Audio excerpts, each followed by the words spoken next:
কিছু মুহূর্ত থাকে যেগুলো শুধু পুরস্কার বা ইভেন্ট না, ওগুলো আমাদের ভালোবাসার প্রতিফলন হয়। বিটিএস আর আর্মির জন্য মামা ভোট ঠিক সেই রকম একটা বিষয়। প্রতিবার ভোটের সময় মনে হয় আমরা আবারও প্রমাণ দিচ্ছি আমরা শুধু ফ্যান না, আমরা পরিবারের মতো, যাদের গল্পটা একসাথে লেখা।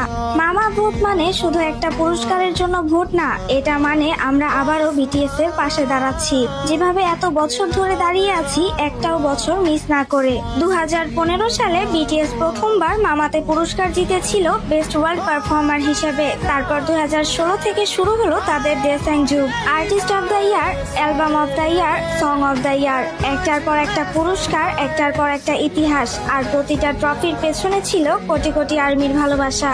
আমরা জানি মামা শুধু মঞ্চ না, এটা এমন একটা জায়গা যেখানে বিটিএস আর আর্মি একসাথে নিজেদের শক্তি প্রমাণ করে। ভোট মানে শুধু সংখ্যা না, এটা সেই চেষ্টা যেটার মাধ্যমে আমরা বিটিএস কে জানাই তোমরা একা নও, আমরা এখনো আছি। কারণ আমরা জানি বিটিএস জিতলে সেই জিত হবে আমাদের। এই ভোটগুলো শুধু তাদের জন্য না, এগুলো আমাদের সেই প্রতিজ্ঞার অংশ, যে প্রতিজ্ঞা আমরা 7 জনের সঙ্গে করেছি। যে কোনো দূরত্বে থেকেও আমরা কখনো হার মানবো না। কারণ বিটিএস ইন্টু আর্মি মানে শুধু একটা নাম না, এটা এক বন্ধন, একটা ইতিহাস, আর এক অটুট ভালোবাসা যা সময়কেও হার মানায়।